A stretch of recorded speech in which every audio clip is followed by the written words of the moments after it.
Hey everyone, welcome to the Free World Podcast episode 5. We have a really good episode coming up. Episode 4, sorry. We have a special guest, Shaun Pinner. Maybe you can briefly introduce yourself, who you are, where you come from, what do you do? My name's Shaun Pinner. I am a former British serviceman and Ukrainian Marine. I've lived in Ukraine since 2018, married to Ukrainian, pay my taxes in Ukraine. I guess people know me because I fought in the Battle of Mariupol and I was captured after 7 weeks fighting in probably, I would say, one of the biggest battles since World War II. Held for 7 months in a Russian proxy prison, and then exchanged for Viktor Medvedchuk, who would be the guy, if they were successful in taking Kiev, would have been the new president of Ukraine. How's that for an intro? Wow. That's amazing. Well, that's an intro, yeah. That's pretty impressive. I think we'll discuss your experiences in a bit. But before that, let's go back to the previous episode number 3. We were talking about the tariffs, and there was something Joe said that you don't care about the tariffs. Can we briefly go back to that? I don't care. It's not that I don't care about the tariffs. Look, the conversation we had was like looking at all the political challenges that we now face in Europe because the Americans are abandoning us.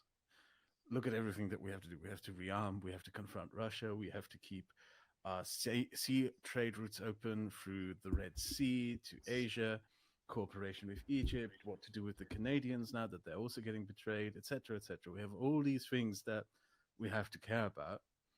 And what I meant by saying I don't care is I don't care anymore about the internal political issues of the US. I don't care about the debates that are constantly had about on CNN and other places about what internal political movement within the White House will happen next, what will be do.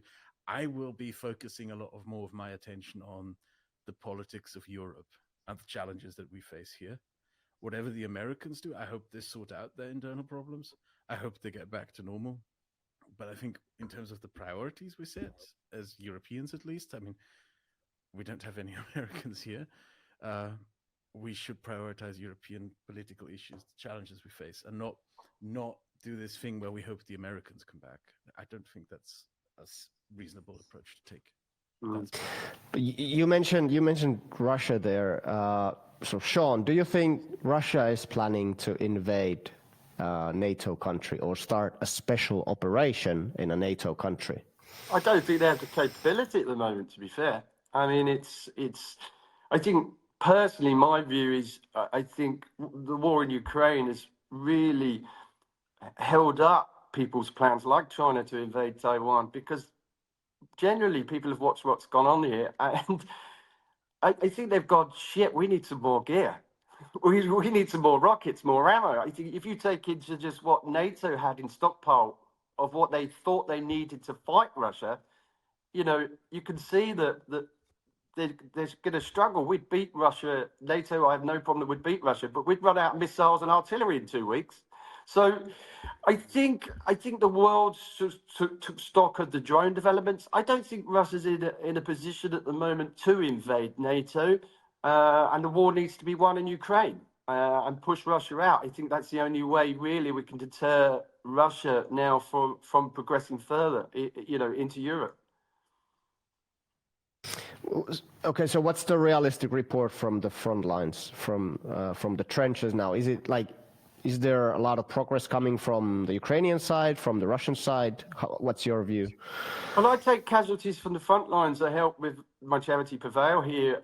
It's not my charity, it's Chris and Courtney founded it. Chris has been working this since 2014, and I help out here now and again. So we actually remove casualties from the front lines, including soldiers, even taken Russian POW. So I get first-hand experience talking to those guys on the front line, and generally they're quite chipper when they come off the line, even though with some horrendous injuries and serious injuries. One guy with his face all bandaged up, who could speak a bit of English, realised there was English and sort of said, do you have a cigarette? And I said, really? I think, haven't you had enough smoke? You know, and he's just chuckled under his bandages and said, don't make me laugh, you know? And generally they want to tell their story. So there's a, from what I've seen with the casualties and talking to them, there's this will to fight is still there. They were telling me about the progress they were making in Touretsk. Russia's stalled in a lot of places. They also talked to me about how they operate on the front lines. The use of drones more than artillery shells now seems to be a common thing, especially around Pokrovsk and places like New York and Kupiansk and places like that. And also the upsurge in chemical attacks, which nobody really wants to talk about. Chloropickrin and unknowns that are being used to really bomb the trenches and creating a lot of inhalation problems with the casualties coming off the front line, followed up by more drones with thermobarics and high explosives as they leave the trenches or get pushed out of the trenches through the chemical attack. So we're seeing a bit of an upsurge in that. But really, yeah, I mean, some of the signals would tell me that the will to fight is still there. And a lot of Ukrainians, I run a speaking group in Dnipro too, English group. So there's about 29 Ukrainians walking around Dnipro sounding like a London gangster at the moment for my speaking classes. And they're just other aspects come into play, like mobilization. There's guys been fighting on the front lines since well before the war started. So, there's mixed feelings that they should be coming home and new people should be coming in. And as you know, probably talked about, mobilization is a bit of an issue here. But generally, business goes on. Dnipro functions. It's not a city that looks like it's stressed. Yeah, we get some heavy attacks. But business goes, coffee shops open up, people get on with their lives. And the drones, since the peace talks have been happening, the drones have escalated. The attacks on the cities have escalated. So, it's quite often at night times now we'll get drones coming in every single night into Dnipro, which is about 60 miles from the front line, really, 100 miles tops. And those have escalated. And if you go back just as little as 7 months ago, that wasn't happening. So, I don't see any change with the people I'm talking to, especially in the cities and the casualties we're pulling off the front line. Can I ask you, Shaun, you said something about chemical weapons attacks by Russia. Can you tell us more about that? Because I wasn't actually aware of that. That seems to be a massive development. Well, gas attacks have been going on. Hamish de Burton-Gordon's one that's sort of been bringing it up. It just so happens that we see, people that may have had inhalation problems, and they're using 40 millimeter VOGs, which is like a small grenade. And they what they're doing is they're using the drones, and they're so accurate, that they can post them through slits, holes into vehicles. And what they're doing is they're gas canisters, small 40 millimeter gas canisters they could drop in that contain an unknown substance. Generally, it's a form of riot agent that's banned under the Geneva Conventions because it acts the same as a chemical weapon. And Wow. what happens then is that once they're exposed to this, normally chloropicrin, I'm told, is the key one. But what happens is they're exposed to this, they freak out, they go out of the trench, and then there's already drones loitering, ready to take them out as they run out the trench. Now, the pattern is changed slightly in the fact that the guys I've been speaking to said they're not getting any artillery. They're just getting barraged day after day with FPV drones and these gas canisters. So it definitely is on the increase. However, there's two sides to this. I don't think Ukraine sort of raises the issue because they're worried about recruitment and the supply of gas masks and things like that. There's that side of it. But also, there's the other side. I think that really, if there's a serious case of this, they want to get it right. So they don't want to keep saying that there's a gas attack, and then it gets really poo-pooed. What they want to do is make sure when they bring this subject up, it's actually a serious attack that's involved. It could be in the future chemical agents. If they get desperate and they run out of shells, it could progress even further. So into some really nasty stuff. So, it is highlighted. People know it's going on.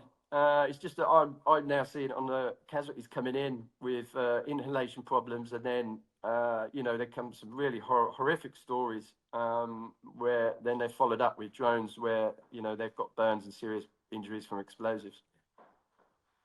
Wow. So they do it on a small enough scale to have plausible deniability, more or less. Exactly. That's probably what it comes down to. And they've got strong areas and weak areas, so they'll generally use that sort of stuff in the weak areas where they want to push on, and they haven't got enough troops and things like that. So it is something I'm keeping an eye on. I'm not a journalist per se, and it's a very sketchy subject to talk about in Ukraine. So I can only say so much. But it is horrible, the stories you hear when these soldiers come off the front line. But like I said, generally they're quite chipper. Their war's over. They've got serious injuries. They want to tell their story. And having been a soldier, generally I get more from them because, one, they're appreciative that you're foreign here, helping them, moving them to hospitals and helping out. But generally, when they find out through a translator, actually, he was a Marine who captured it, they open up. So they want to talk to you, and they want to tell your story. And I keep in contact with a couple of them now since we've come back. But yeah, I get quite a lot of stories direct from the front. Wow. Okay, let's rewind back to 2018, right? That's when you started fighting. Was it for the Ukrainian army? Maybe you can tell what happened in 2018. So well, I was going through a point in my life where I'd run a successful business in the UK and come out of a long relationship. And a friend of mine was working in Mariupol, and I was looking to change my life. I just didn't want to commute around the M25 and do 16-hour days. And really, I found myself on my own a lot. So I made a decision to go and visit Mariupol, my friend who was working out, who now runs this charity, Prevail. And I didn't go home for 5 years. I spent 2 years as an sniper instructor with National Guard here, helping rebuild the army after the annexation of Crimea. Met my wife in Mariupol, was looking to retire here because I was in my late 40s. So I had the best job in the world, and then when my visa started to run out, the only people who were taking people on internationals was the Marines. So I transferred the Marines solely to give something 3 years, which I was quite confident of doing because I spent 9 years in the British Army learning how to fight Russians. I was pretty competent in the technology, tactics, vehicles, and I could bring that to Ukraine. I didn't understand the political situation here fully. And I certainly didn't speak Ukrainian, but now I speak Russian Suzyk, which because I lived in Mariupol for so long. My Ukrainian is pretty bad, so I apologize to Ukrainians, but it is the geographical location where I lived here for so long. Met my wife in Mariupol, and then I spent the last 6 months of my 3-year contract with the Marines. Russia invaded, to sort of paraphrase, and that's how I ended up being a section commander here. I was the first international to complete all parachute training and jump as a Ukrainian soldier. So I got my wings here. I had a far more successful career here than I did in 9 years in the British Army. So it's sort of escalated. My life became here. I got a house on the left bank. I was, extremely happy. Understood the culture over several years before the full-scale invasion. How Mariupol's Ukrainian city, and so when those narratives come up, I just tell people that I am a Russian speaker from East Ukraine who's just happened to be born in London. So I can counteract those narratives, and that's really, I think, when I got fought in Mariupol, I had to make the decision to go into the media or stay under it. And as a soldier, you want to stay under the radar and the media. But I didn't realize until 3 or 4 days after the invasion that really I was the tip of the spear. So I really sort of went out into the media, and that's double-edged sword, because then Russia, the first thing they showed me was me doing media stuff when I was captured, and that's really where, when I was exchanged, the springboard and the platform sort of kicked in. Wow. I remember it. I remember when you were captured, how the Russians, in this really gross and criminal way, actually paraded you around the media landscape and sort of tried to portray you as this mercenary, a soldier of fortune or something. But we all know by now that the exact opposite is the case, that you actually live there, as you told us yourself. Yeah, I very much remember. It's kind of weird that I'm not talking to you. Well, the Russians don't use torture like people think they use torture. It's not like James Bond. Give us the information, or we'll stab you, or electrocute you, or waterboard you. It doesn't work like that. What the Russians want to do is they torture you so much, because I was electrocuted, stabbed in the leg, and then starved for 90 days. And then I was put on a propaganda trial, electrocuted on the ears. And really, that's to make you admit to things you haven't done and places you hadn't been. So when then you go out to the PR and propaganda phase, which is then news, RT, we're in there making those suggestions, friendly with the guys who were doing the torturing. You had no choice to talk to them. And then they're selling this narrative that you're a terrorist, mercenary, and a Nazi.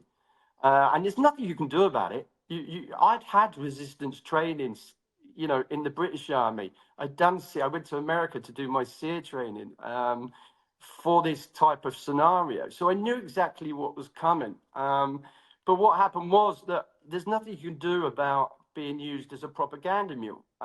So the reason I wrote the book when I got out was to tell my side of the story, because it was just, I was so angry when we got to the trial. I'd looked like I'd been in a Japanese war camp. I'd lost 35 kilos in body weight because they hadn't fed us, around sort of 30 kilos, 35 kilos.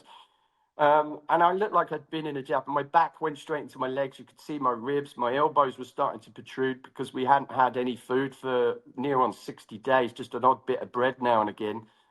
We drank technical water, so it's like little parasites, different shades of yellow, sometimes smelling of diesel. That's the only water we were given.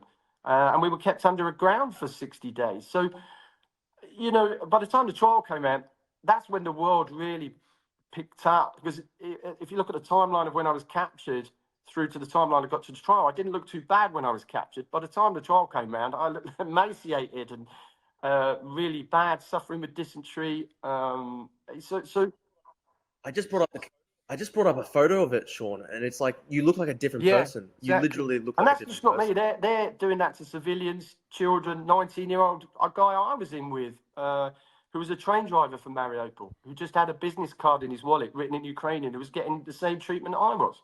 And then I was in captivity with NGOs that were pulled in, who weren't even military, who were getting waterboarded, and one of them, unfortunately, was murdered by the Russians in captivity. So, you know, it was a really intense time. Yeah, I mean, that's really given me a good, really understanding of how Russia works and how the judiciary system works, and there is none. You know, there is no judiciary system. And if you asked me earlier about why Russians, what the feelings like in Ukraine, the reason they fight and the reason they're going is, I'm a big fan of this adage. You know, you're not fighting the enemy in front of you; you're fighting for the love behind you, because you're going to end up with a bigger butcher. You're going to have a bigger Irpin if Russia come into Ukraine, because they're just going to, you're not going to see me again. You're not going to see any internationals here again. We're going to be gone, you know, and the same with their families, their kids, their children. They know that. So that's why they keep fighting. Do you when Sorry, the sun's moving. I'm just going to move forward a bit. Don't worry about it. Do you believe that you will actually get to see justice, since you mentioned the judiciary? Because I remember also seeing certain people, that British propagandist who moved to Russia, that his name escapes me. Yeah, Graham Phillips. Yeah, Graham Phillips, who is now in the criminal Right. investigation by the UK. Do you believe you will be seeing justice for the people who did this to you and to others? Yes, we've started that process. As soon as I was exchanged, I did my statements to the War Crimes Commission. I was then approached by a big law firm in the UK who asked me if I would go and progress with a landmark case, which would be an individual taking a state to court. We went through that process. It took about a year and a half. We then got a verdict in Kiev, which is not as easy as it sounds, actually. So we got a verdict in Kiev in favour of us, and now we're looking to enforce that verdict for the UK courts, which the Russians used. So we're expecting to meet some resistance in the future. However, if we're successful now in pursuing this case and enforcing this case, we're already sitting on 300 billion of Russian assets. We're now going to be looking at taking that in compensation, and it will open up the door for anybody else who's gone through similar circumstances. Because, you know, money isn't going to replace people that have been killed or lost or, you know, tortured, but some people have lost houses and everything. It might go some way to give them some hope for the future that justice has been served. So, I can't fight anymore, but we're fighting in another way. And if we're successful, Russia could lose billions. And if they want to come back into the normal world, they're going to have to settle these lawsuits. So it won't be immediate, but it could be over time, 5-10 years maybe. We could end up with getting that justice. And I'm just going to keep fighting and pursuing. And Aidan Aslin, who I was tortured with too, has got his verdict. And that involves Graham Phillips, as you talked about earlier. And what the worst thing Graham Phillips done is just made himself a war criminal by interviewing in one of the most uncomfortable interrogations you will ever see, where Aidan was beaten, stabbed, and went through the same processes. And Graham Phillips is now a war criminal, which in a way is now looked to sanctuary in Russia, and now he's fighting his sanctions in the UK with friends in the UK, which we're now fighting that too. Because he has sympathisers in the UK. So it's a bigger picture and another war and another front, which really we don't really talk about. Graham actually has people in the UK fighting on his behalf. Yeah, in the courts. Media people, and they're not comfortable with him being sanctioned. Which my argument is, I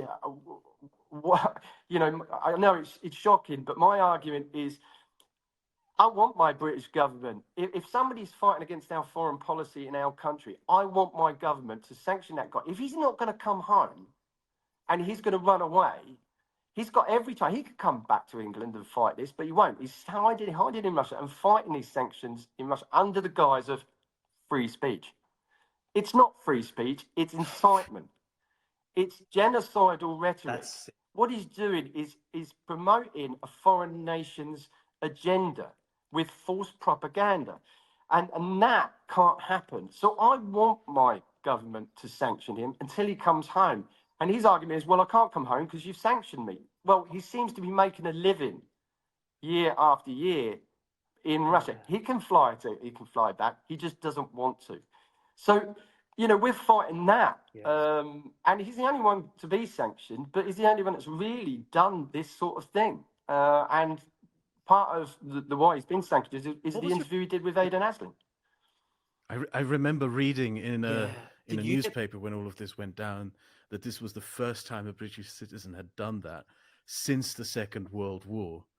A couple of British Nazis who went and worked for the Nazis in Nazi Germany. This is the first time. So this is a really unprecedented case in the middle. The last people to do that were hanged. That gives you an idea. Yeah. It is treason. It's absolutely treason. And what happened was 2 years before the full-scale invasion, those guys had the monopoly, the information war. I was in the military. I couldn't really go on social media and argue those points. Like I lived in Mariupol. I stayed under the radar. But what we've seen is their information since our release has got smaller because I'm able to go, hold on a minute, Mariupol's not full of Nazis. I'm not a Nazi. The granny lives next door to me is not a Nazi. And the kids that, live downstairs, they're not Nazis. So, we're able to argue that back and we're making some good progress, but it's taken years to even get up to even sort of a level playing field.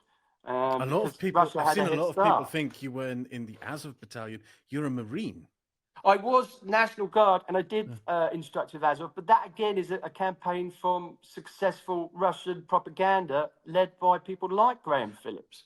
There are some bad elements here. There's extremism in every military in the world, especially in America. You've got the KKK. In Britain, we know it, Combat 18, National Front. Those guys, it's in every organization on the planet. However, Azov is his own worst enemy, is that they didn't fight back with that propaganda. They didn't fight the propaganda because they wanted Russians to be scared of them. They kicked them out of Mariupol. They wanted to beat them. And so they was very successful in stopping aid to Azov. 90% of the guys, 99% of the guys in Azov aren't Nazis. It's a good brand. They want to fight with the best gear, the best equipment. And the only reason one of the reasons I joined the Marines was because there was still that stigma attached to them. And it was only people that had lived here, understood how, these guys were heroes. And the fact that during the initial invasions, they took people from everywhere.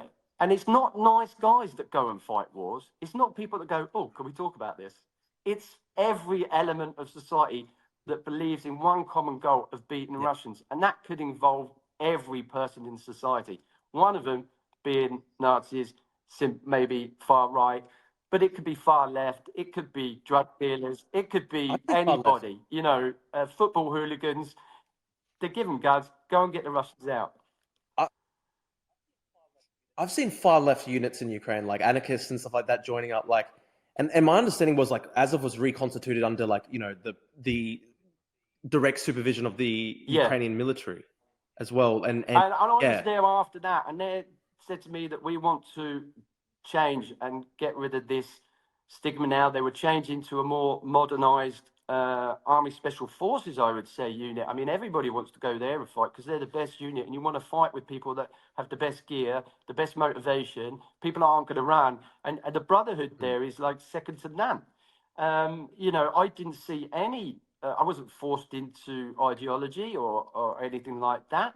Yeah, I saw some debatable tattoos, but I've seen them in the British Army. I've seen Americans with them. I've seen, you know, and the Russians the Russians invaded too. with The Russians have group, and you know, it's such a hypocrisy. And not, you know, people laugh at it. Wagner's a Nazi. PM say Utkin was an out-and-out Nazi. It's named after bloody Hitler's favorite composer. So. Yeah, he had SS tattoos on his collarbones. The hypocrisy is just, the number two. You know, it's just incredible. And I'm able to argue that now through social media following and podcasts like Doing It With Yourself and books and hopefully soon to be a film over the book, which would be great because it's a new medium that Ukraine doesn't have. So I'm hoping that will take off. Can I ask about the life in the front lines? Like, how is the everyday life of a soldier fighting for the Ukrainian army, fighting with the Ukrainian army? Like, is it two sides of it really? Sorry, were you going to carry on then? No. So that was the question. Sorry. It's two sides of it really, because there's before the invasion and after the invasion. We had quite a normal life before the invasion. I did 4 tours operational on the front. I did 2 of those as a positional commander. So because once I learned the language, everything opened up. So I was able to be a section commander, and they knew I wasn't there's like a year where people think you're just a war tourist. But after a year, once I learned the language and got married and spent my time and lived here, then generally that sort of, I was just old dog, Stary Sobaka. You know, I was the old dog and who just kept up with the young lads doing, you know, pretty intense stuff. So once you get a nickname in the military, you sort of really settle in, you're accepted. And so I was able to see both sides of it, including the Russian side during captivity. So it was pretty normal life beforehand in Ukraine, even though we were actually pushing the Russians back, which is why I think Russia invaded in the end, because they were just losing ground and we were pretty much surrounded Donetsk. You know, we were pushing and pushing and pushing. And I think that's what led to initially to the invasion, because we were actually having a lot of success. And then after the invasion, everybody's tired. You know, somebody knows somebody who's either a POW, been killed, is fighting, being called up to fight. And then again, the life here is pretty much you know, it's not like Iraq you know, I've been to Bosnia, I've been to Northern Ireland, I've been to Iraq. It's not like you come home and nobody knows what's going on. You know, we're fighting wars for the last 30 years in green zones and safe patrol harbours the other side of the planet. This is now we're fighting in Europe's back garden. So, you know, what in Ukraine specifically, civilians here know exactly what's happening on the front line because they live it every day. They live Mariupol, they lived Bucha, they lived Chasiv, they live all this daily. Kiev. Look what happened last week with the rockets into Kryvyi. Yeah, Kryvyi. So you know, they live in it every day. Kids, the targeting of hospitals and kids isn't a coincidence. So the soldiers come back. So they're not alienated. They get a lot of sympathy, a lot of respect. You've seen the way they kneel at the funeral processions, and I watched you, Drew. There isn't people being kidnapped every turn. Yeah, it's probably going on, but those, you know, I always had this adage. I have a very little place in my heart for people who try and avoid service, especially if you're claiming off the government and you're expecting them to help you in certain ways. And you should never avoid service, but you shouldn't go, I'm not a big advocate, you don't go looking for war. But, if it comes around and you've got to do your service, do your service. So, and you get some people that don't want to do that. And unfortunately, some of those clips get online, and Russia are very quick to use that as a propaganda tool. They do it themselves. Like there's so many videos of that happening right there in Russia as well. But it's funny though. Yeah, that whole Tucker Carlson narrative that like there are literally no young men left in Ukraine. Though, like I went to like 6-7 different towns, cities in Ukraine over a week, and literally everywhere, like Odessa, Kryvyi Rih, Kharkiv. I even went nearer to the front, like Dobropilya and stuff. There were young guys everywhere. Like, yeah. So it's just so out of touch with the reality. narrative that he wants. It is bad when we get ballistics coming into Dnipro. People are dying, kids are being killed. But if you go to Dnipro, the size of the city is huge. It's only a small explosion, but through the media, it's projected that Dnipro's crumbling. It's far from the truth. It's not a city in panic. It just cracks on with life every day. Windows get repaired, roofs get built. And I'm trying to tell people it's like that, like you, Drew, Yeah, I stayed 2 nights in Dnipro last month, and yeah, you're right. Like a lot of the city is normal. It's actually surprising how normal life goes on, and of course, like people just have to make their lives continue. And I try and tell people that because I live there. I think that's where I get my following from, really. It's completely detached from reality. There's these famous accounts of like the Blitz, where before the Blitz, there were arguments being made in Britain over maybe we should negotiate with the Germans, maybe not. Well, of course, once the bombs started dropping on British cities, of course, nobody wanted to negotiate anymore. It rallies people together. And I imagine that is exactly what is happening in Ukraine. Every time the missiles come, every time the drones come, it rallies people together. It strengthens resolve. It doesn't make them want to surrender. It doesn't work. It just makes the anger go, more intense. And you're talking about, people here can't believe America or Trump, the administration, because I classify the two as separate now. The Trump administration really wants to deal with a country that is running, genocidal, ethnic cleansing on a global scale here, who's running concentration-style filter camps in the occupied territories, who's now signed a decree that if you don't take a Russian passport, you will be forcibly deported. Where? Who knows? In other parts of Russia, Siberia. And then we haven't even got to the children yet. So, and then Trump administration wanted to cancel all funding for the investigation and tracking of the children that have been taken by Russia. It's absolutely disgusting. And being in Ukraine, you just have to sit there and go, what the fuck is going on in America? I'm in America. I'm an 80s kid.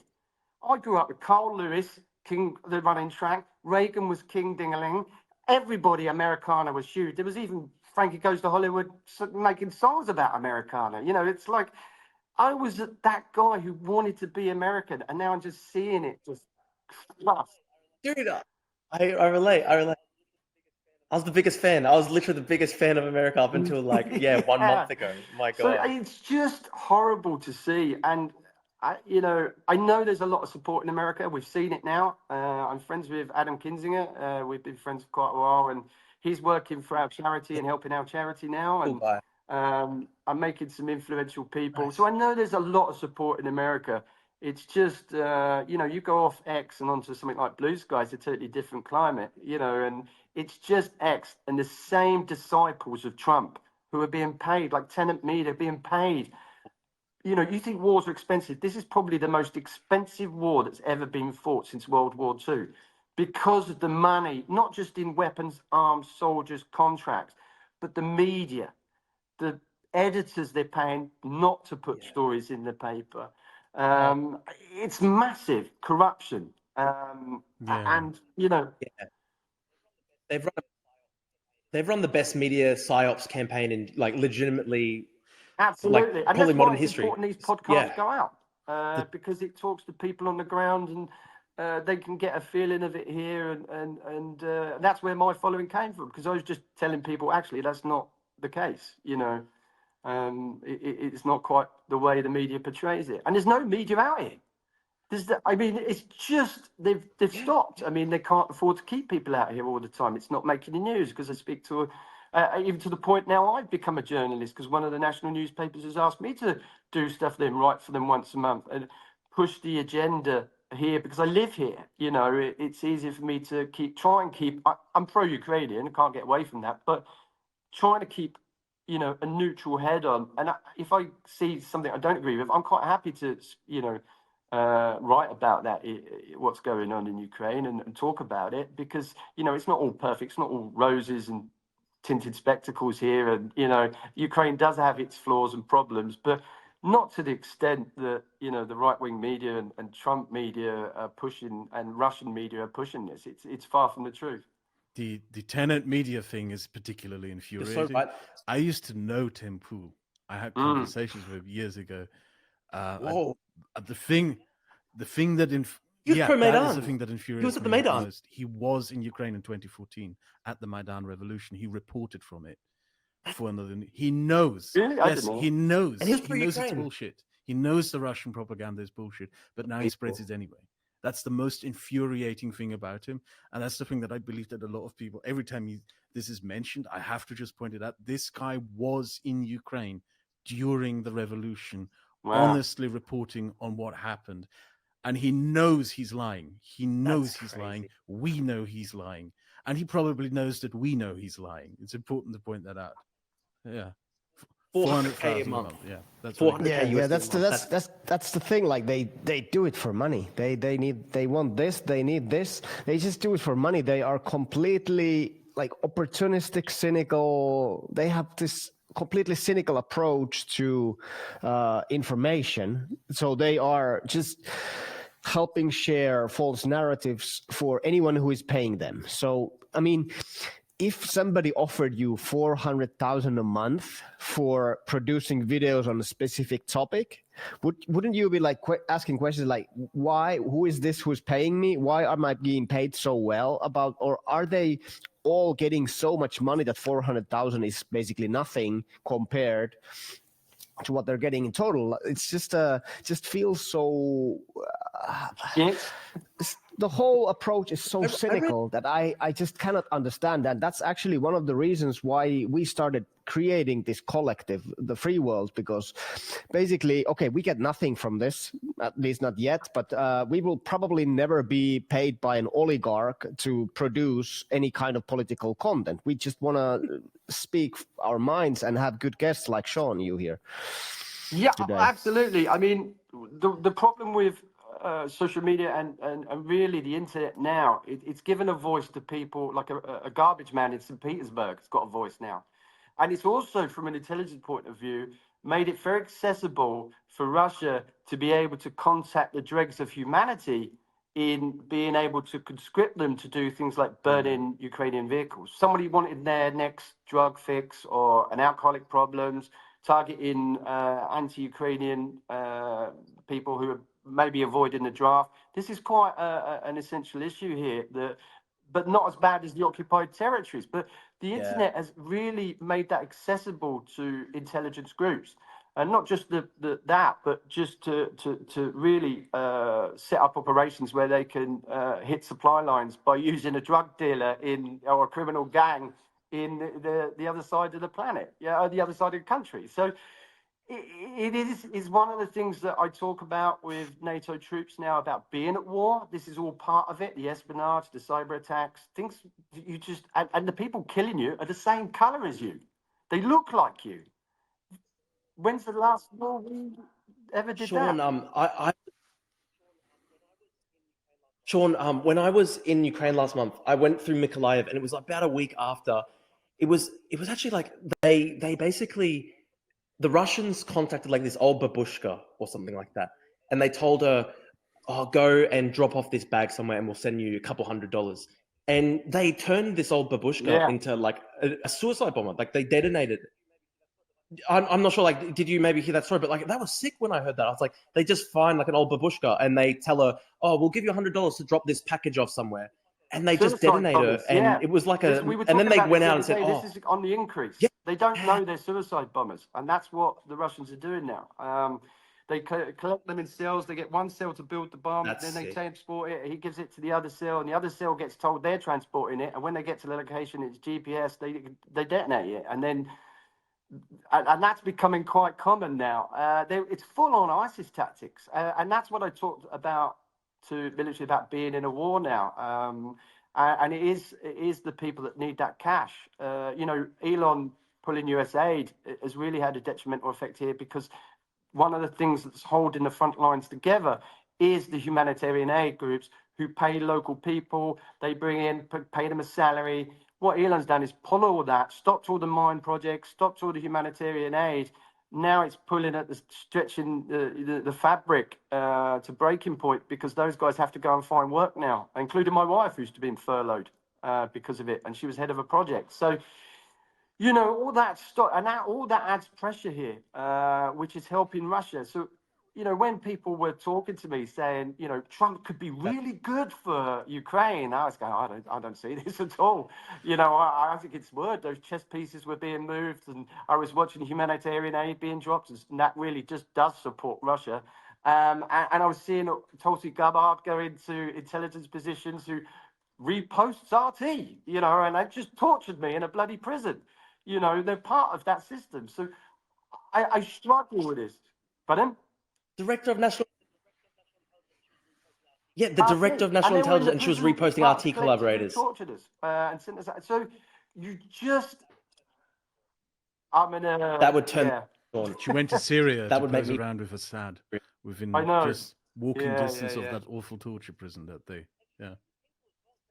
I know. And she's friends with Hinkle as well, Jackson Hinkle. Like, It's just crazy. So when you're here, I get so irate and angry that's pushed me on to something. I said to Pekka earlier, I'm not comfortable with media. I don't do podcasts.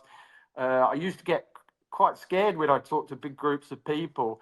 But that's really pushed me on to sort of get into the media, do social media, and start projecting the truth, because it isn't something I'm used to or comfortable having experience in. So, but the anger here is, when you feel you've been hard done by, is now pushing more and more people like me onto the platforms and doing this and going onto X and fighting them on their own, their own platform. And and that's how you put pressure on people like Trump.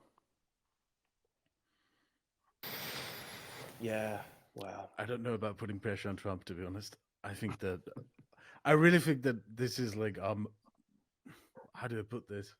It's better to prepare for the worst than to hope for the best, in my opinion. And in this sense, I believe right now is really the time for Europe to step up. It's aid, it's commitment, how much arms it gives. Britain is taking a leadership position. The French are more talk than action right now, unfortunately. Finland is doing a lot. Sweden is doing a lot. I think we're going to see more and more of Europe step up and do more, especially now, since you mentioned this at the beginning, and it's really important to point this out. The drones, the bombs, they keep coming despite all this talk about ceasefire. Yeah. What ceasefire? What ceasefire? Especially aggravating was the Black Sea ceasefire that Trump announced. And then they fired the missiles that hit Kiviri, if I'm probably not pronouncing that correctly, from the Black Sea. From the Black Sea, yeah.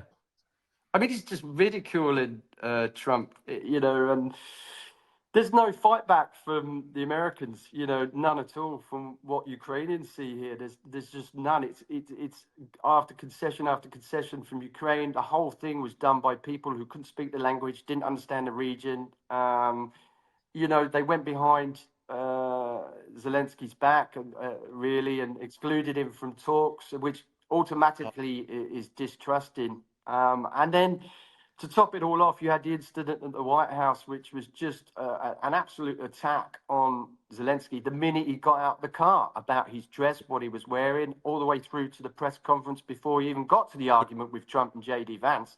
So it was just straight away, it was a planned attack to ridicule Zelensky.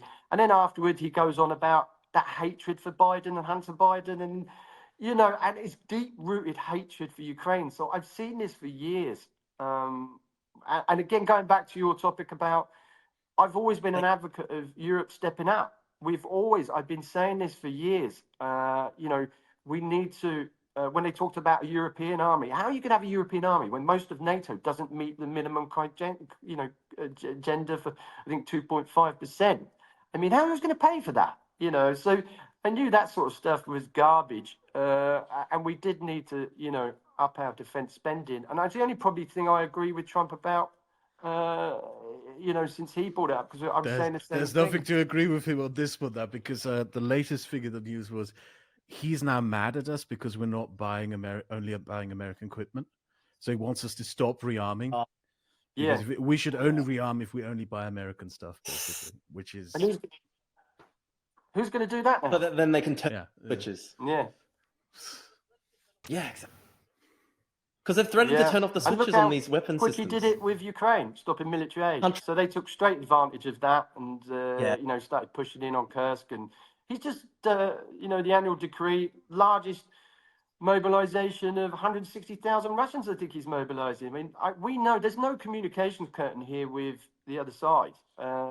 That's quite an important thing to tell people, because we understand what's going on the front lines in the occupied territories. I think one of the podcasts, Ukraine Latest, is now reporting on the partisan activity, which I think is very important to report on, because it just goes to show you that Ukrainians are fighting the other side because they don't want to be Russian.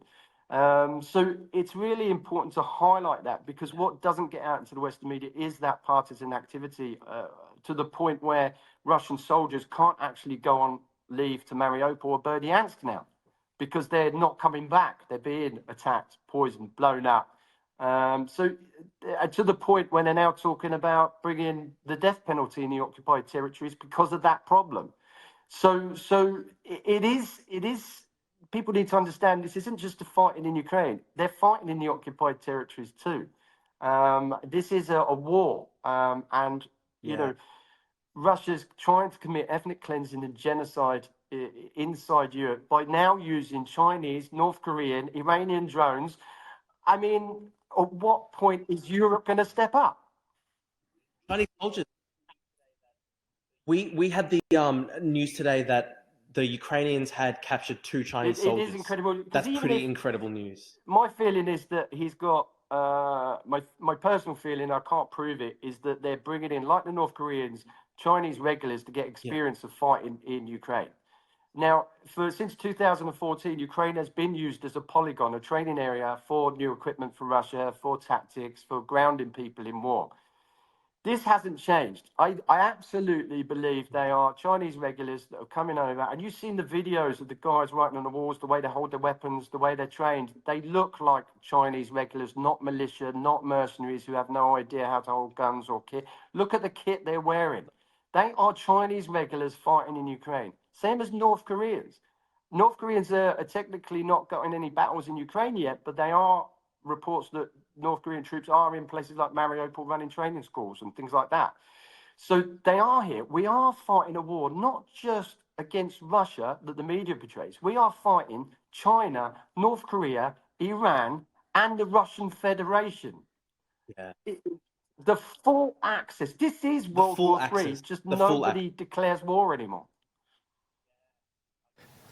Yeah, and there's I agree. Also, one thing that hasn't been really discussed in the media, it didn't really get a lot of attention, but there's also Indian components now in Shahed drones and other missiles and so on. So basically, Russia is no longer reliant on US components that much. No. So Indian equipment, Indian chips and so on are making their way to Russian weapons also. I'm not sure if you read about this.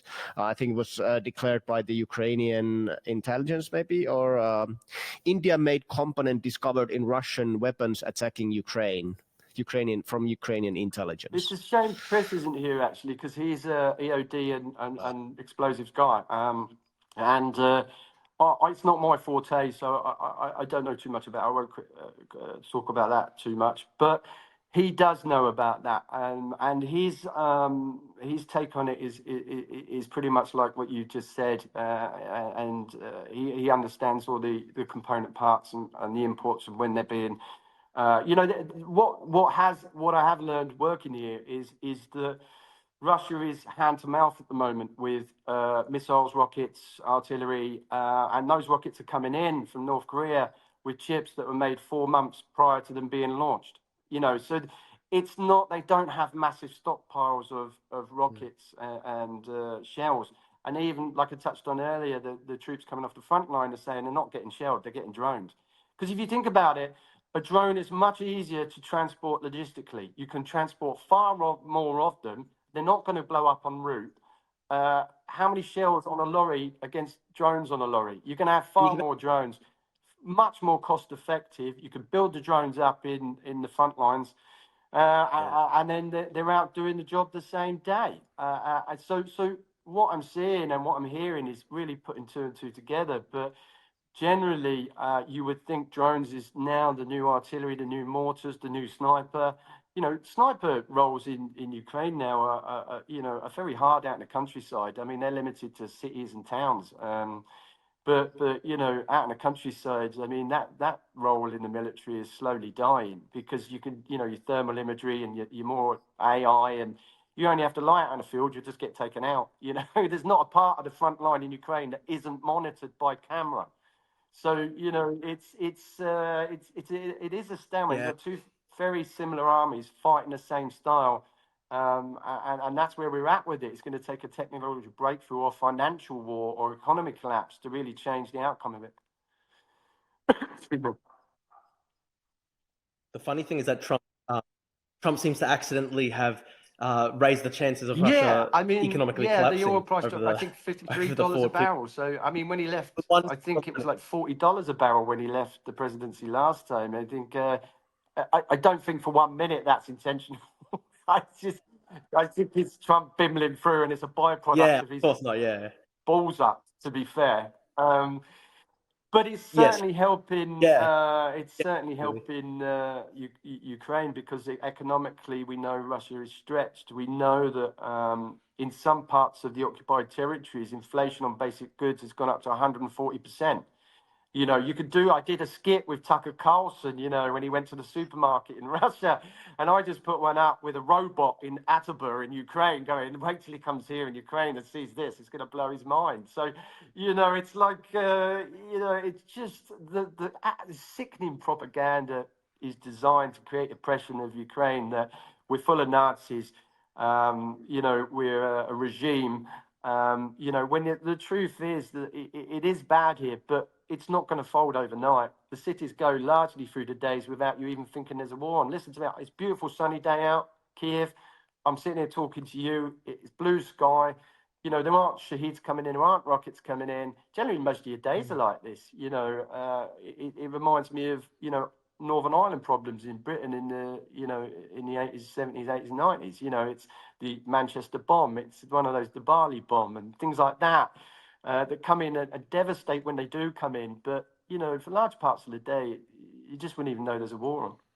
Yeah, at the beginning, you mentioned the fact that a lot of the world doesn't seem to be aware, especially in Europe, that we sort of try to push it out of view.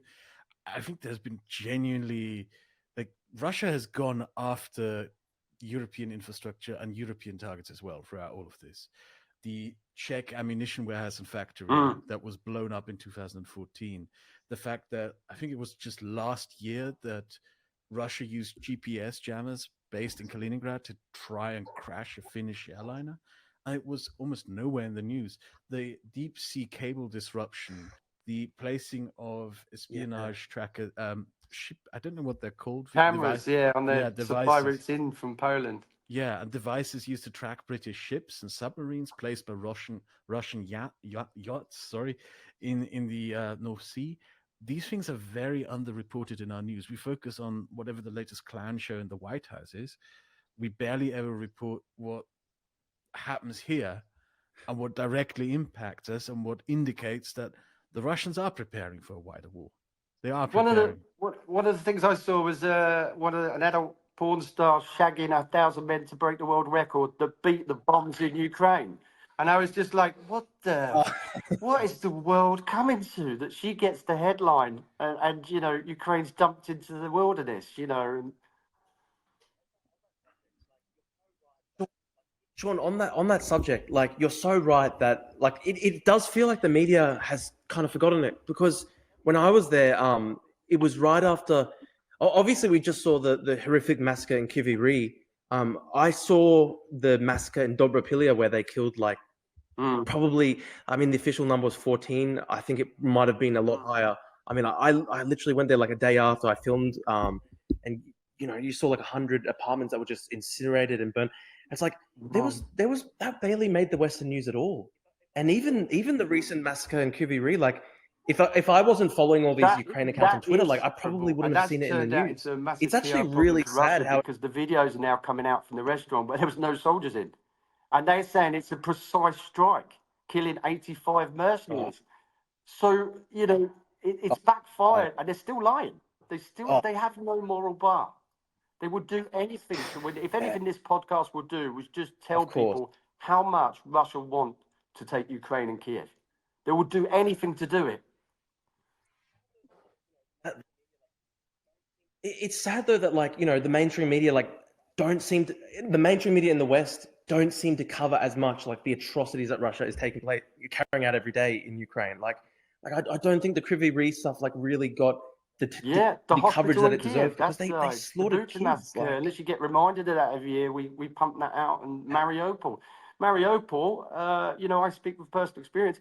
Russia came in to save the Russian speakers, where they slaughtered over 25,000 of them, including women and children. You don't have to see 20 Days in Mariupol to understand, or read my book that sort of parallels that, to understand that's happened. That's not made up. That's videos, footage, eyewitness accounts. That's what happened.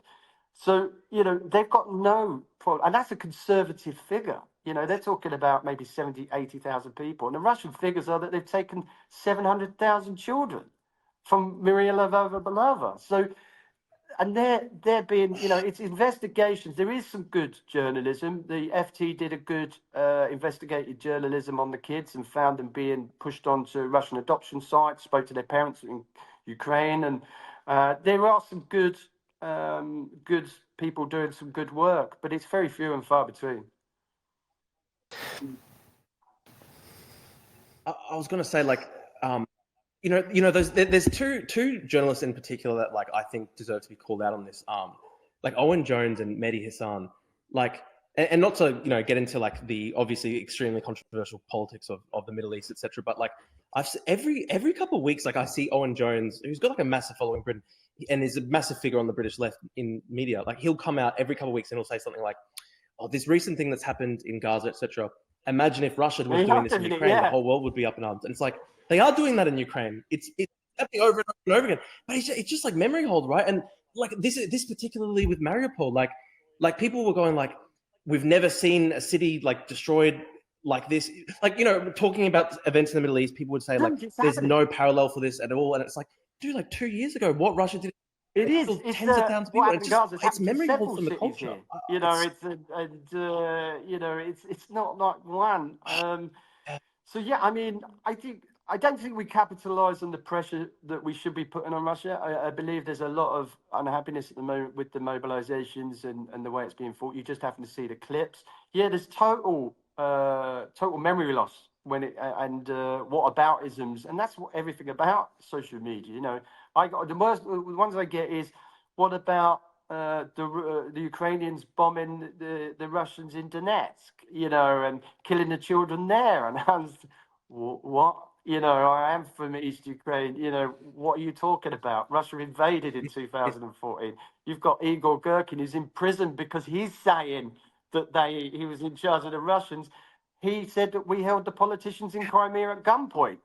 We've got clips of it. Yeah, it's memory gone. It's important to find these clips, repost these clips with people who are critical at the time for taking the credit for invading Ukraine and pumping them out. Gherkin won't even see the light of day, ever again. He'll die in prison. He was so eager to take credit. So many times he said he said he did MH17. He bore direct command responsibility. He said that there was a quote where he literally said, "If I didn't go into Sloviansk in 2014, the entire war would never have happened." No, he literally he's said being that, right? kept And then away people from don't the even know he public eye exists. now, locked up in a Crazy. Russian prison, and Yeah. that's where, you know, Russian loyalty sits. You know, you can be loyal to a point, but once you start getting in the public eye telling the truth, you're put away in Russia, and he won't get out and see the light of day again. Go the way of Navalny. Yeah, but it's also Russia's strategy. They go on. They use fatigue. They know that everybody's today. We live in this attention media, so. Everybody loses their interest at some point. If you look at COVID-19, everybody was already so tired of the whole thing, and then Putin launched a full-scale invasion and COVID was gone. After that, nobody talked about COVID anymore. So you can have one huge thing in media at a time. And we all remember the Hamas terrorist attack in Israel, in the October 7th attack. Suddenly Ukraine, it was nowhere. Nobody saw any Ukraine-related news. So Russia loves this. They love scandals. They love big news. They want something that takes over the talk about Ukraine. Right now, they're probably extremely happy because everybody's talking about Trump. Everybody's talking about tariffs. Everybody's. I mean, they are, of course, they are probably alarmed by the price of oil, but they love this situation because the focus is somewhere else. It's not in their genocide that they are doing in Ukraine. It's not in this war. So they are happy. They must be really happy right now. Yeah, absolutely. I totally agree with you. I mean, Trump's just, you know, when we had Biden, Sleepy Joe, we had 12 hours of Putin's bullshit, and then we had 12 hours off. There wasn't much going on. Unfortunately, now with Trump, we've got 24 hours of bullshit, and it just keeps going every single day, you know. And I tried to do a podcast the other day, and I'm quite new to it, but I tried to do a podcast, and I thought I'll do the rest tomorrow morning. And by the time the morning came around, I had to change the whole thing again. It's like the news is just coming out so quick, and so it's the sleight of hand. It's both sides are doing, and America's adopting the same strategies. You can see it. I mean, you can see the media, the propaganda. You can see the way they're adopting their strategies, similar to the way the Kremlin runs it. It's pump out the distractions when some, like Signalgate.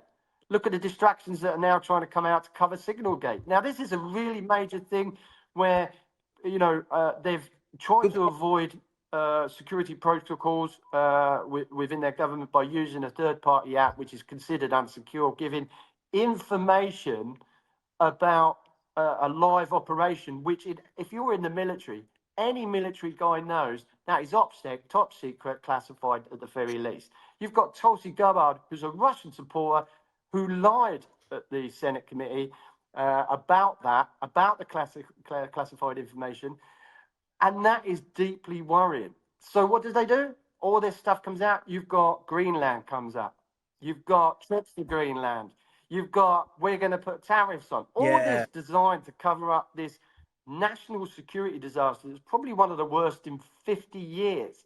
Because how many times have they used Signal? How far does it go back? They put American and British servicemen's lives at risk during the live op. If that was me in the fucking military, I'd have been charged, court-martialed, and sacked. You know, and these guys go, no, there's nothing wrong. I'll get every faith in them. Yeah. These guys are running the country. I do believe that there's a difference in the coverage on the news between Europe and the US. I think it's worse in the US than it is here. Because I believe that here the invasion was actually such a wake-up call. It rattled us so hard that we can't afford to look away. Some try to still look away. There's still some bad disinformation actors.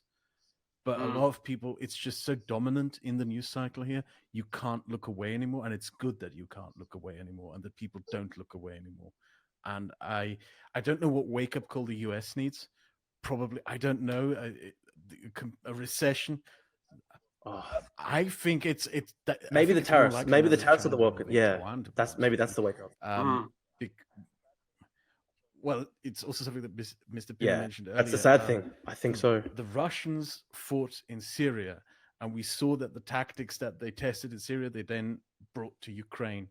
And the Chinese now training combat in Ukraine makes me think they're preparing for something else themselves. Oh, absolutely, yeah. Absolutely. I mean, it's delayed it, World War III, but I think inevitably we're in it. I do think people like NATO and Russia and China and America misjudged what they needed to fight a war, and now the technology change in the last 2 years has just increased that. I mean, Ukraine's changed naval warfare forever. Russia had dominance of the Black Sea. Ukraine doesn't even have a navy, and it's sunk one submarine in dry dock. And I was a Marine, so I was Navy. So, that's a major battle victory. That whatever happens now, that is a major victory that's probably changed naval warfare in that sort of environment for forever, because it is a drone warfare. Now, you're talking about drones now that are being made to dive down and hit submarines.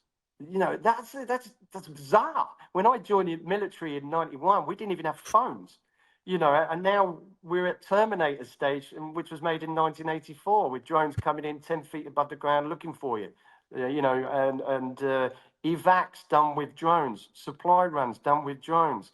Drones is the new military, and I think NATO in that area is severely lacking in knowledge. And I have to go back and talk to them. They're way behind. So it's important people like me with military experience and people here, it will be Ukrainians that will be training the world after this, because they'd be the most experienced army in the world in this warfare. Yeah. I genuinely hope that whoever is in charge of the Ukrainian naval drone program shared at least some of that with Taiwan, because I believe it will become very relevant very soon. Especially drone developments.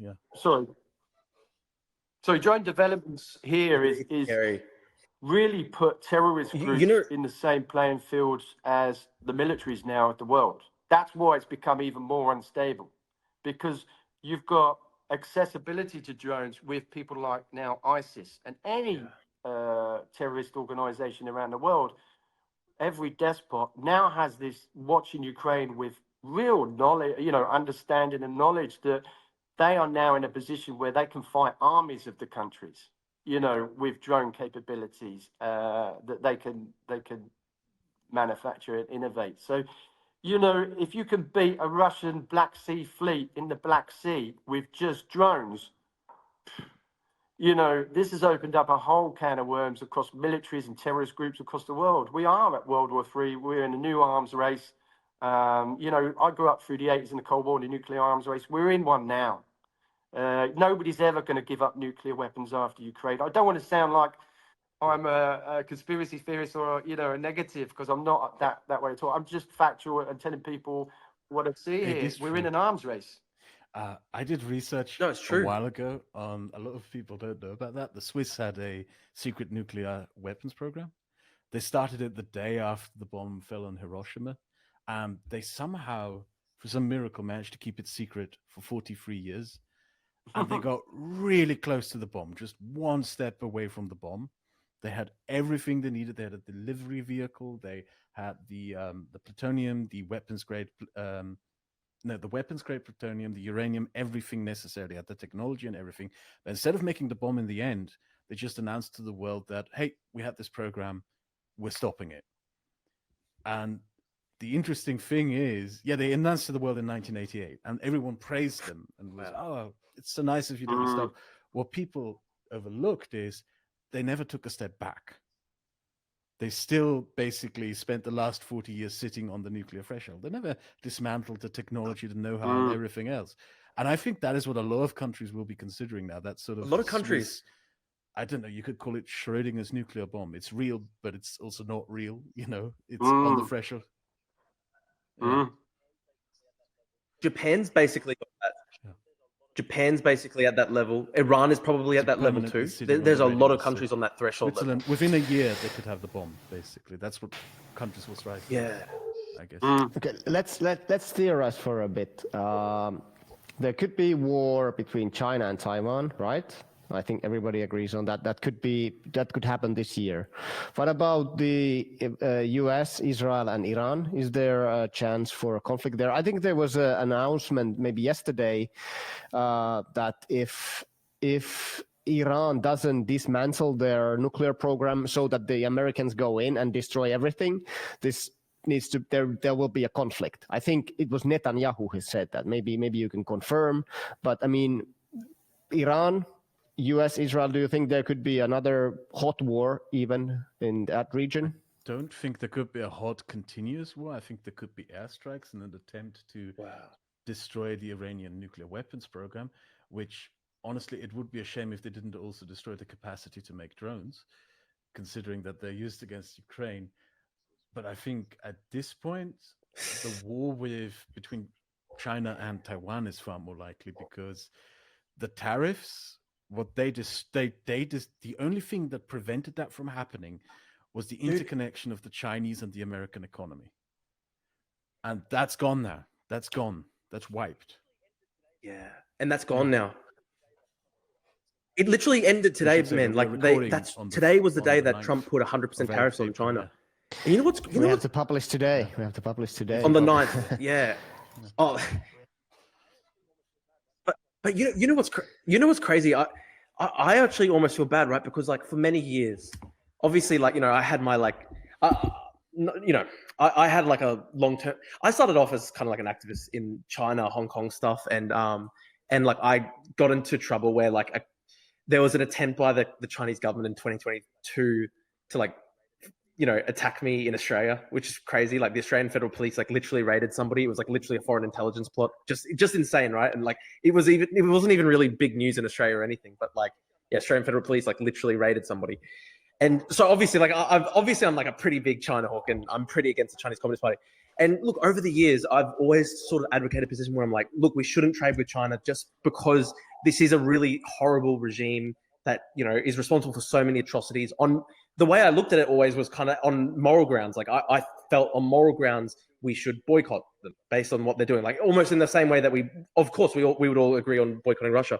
But then it's another thing now though, like where like now Trump's actually done that, and I'm like, oh my God, like, you know, taking a step back, I'm like, that's a huge step. I don't know, like I advocated for that for years when I was like, you know, younger and everything, and like now it's like literally Trump today put 100% tariffs on. I'm like, shit, I'm not sure, like, you know, if I think we all go through that. Do you get what I mean? It's kind of scary. It's kind of scary. A former sympathizer for the you know, the Irish Republicans, and an IRA guy sat in the same room with him. You know, I was 18 when I went over there and had this God Country course, do this. And one of his questions to me at my book launch was, funny enough, was, do you have a different view on this now? You're 40, you're fighting for Ukraine and your sovereignty. And it's like, oh, what a great question. Good job I know who you are. You know, well, like Northern Ireland. I'm still learning about myself, and I think they are the best people to know. Wow. If you're in your 50s and you're quite accepting the fact you're still learning, I think generally those are the people I always talk to anyway, because they're far more interesting than, you know, people who are experts in everything, you know. Yeah. It is just scary though. Like he's actually doing it, you know, 100% tariffs. I think it would be nice to hear from you about two things: your book and your demining project. Maybe you can briefly outline both. Well, I wrote a book, Live, Fight, Survive, on my experience of not just captivity and being someone that was trained in resistance training and having a unique perspective of that, but also what it was like to fight in one of the biggest battles in you know, since World War II in Mariupol, my home. Also, you know, it sort of raises a lot of questions, the book, about I wanted to raise those questions. Why are people happy that if you're an Englishman going to retire in Spain, people are comfortable with that, but being an Englishman in Ukraine looking to retire, I'm a mercenary, you know, and I'm a, you know, a spy. And so, you know, I wanted to tell my story, and that led me to really working with my friend who initially met in 2018, Chris, to work with Prevail. And we run two sides to the charity. We're a registered US charity, 513C, I think it is, non-profit. We run a mine awareness and mine action side to the charity. We also run a humanitarian side, a medical side to the charity too. So my job really, I come here to as an ambassador and a board member, but really I'm not one of the technical guys here. I do a lot of the media, bring them into public eye, sort long-term funding, raise donations. But it's really important, since USAID and all the humanitarian aid groups have been pulled and projects have stopped, we're not funded by anybody. So we keep going and our workload's doubled. So we've now got Adam Kinzinger, a former Republican congressman, who's now looking to, from his charity Country First, who are looking to help us with long-term funding, supplying medics from America. And we got our first one coming next week, which is great. That's given us some stability because obviously we all do this voluntarily and people come volunteer, but that's given us the financial stability over the next year. And we might have some more surprises before the end of the year for some other high-profile people that might be willing to jump on board with our charity. So it's all going the right way. But yeah, I mean, we see the worst of it here, and everything from the casualties on the front lines. We assist in the bombs that are going off in the cities, through to demining, and we keep pushing with these great volunteers who come and help us. You're muted. I am muted, yes. All right. So I think this is a good time to wrap up. Shaun, you will definitely be our guest again sometime in the near future. We have so much more to talk about. Thank you, sir. But any final thoughts, Joe? I hope this doesn't take too long. I happen to know someone who is from Crimea, a Tatar woman who now lives in Kyiv. And one of the topics that frequently comes up, something that she always talks about, is how much she wants to go home. You're someone from Mariupol. Your wife is from Mariupol. Maybe you can give a comment to that, because that seems to be something that a lot of people in Western Europe and also in North America don't seem to understand, that there's a lot of Ukrainians who want to go home, that the occupied places are not places in Russian. These are places where people lived, had to flee, and want to go home. Please.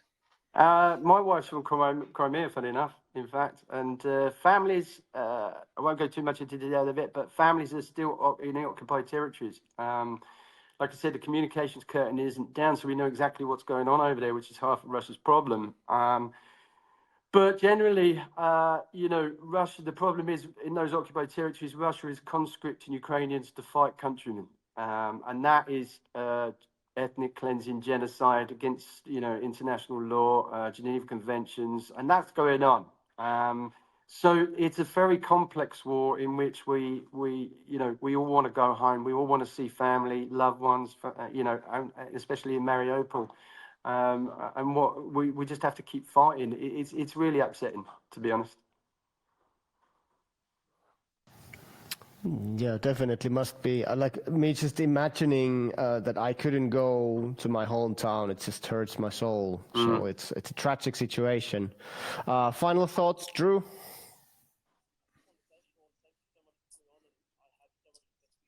I just wanted to say, Shaun, thank you so much for coming on, and I have so much respect for you for fighting in Mariupol. Thank you so much for your story. And it's no, of course, man. And look, just massive respect that, you literally lived and survived Russian captivity and torture, just incredible, man. And thank you so much for continuing. You've got an amazing amount of strength that you're still going. It's amazing. Just thank you so much. And you. Yeah, thanks, Shaun. You want to say something? Thank you so final much. thoughts? You can comments? follow us on Prevail. You can follow us online. You can follow me on social media and what's happening on the ground here. Shaun Pinner. You'll find me on all the platforms. I'm just trying to set up a YouTube channel to try and give people an experience of what it's like in the cities here. And I'm not a professional here, but I'm getting a grip of video editing and stuff like that. But yeah, you can find us, and then keep supporting us, keep supporting our charity, which would be great. You can find us on Buy Me a Coffee, Prevail. So please help us get these ambulances and equipment up and running.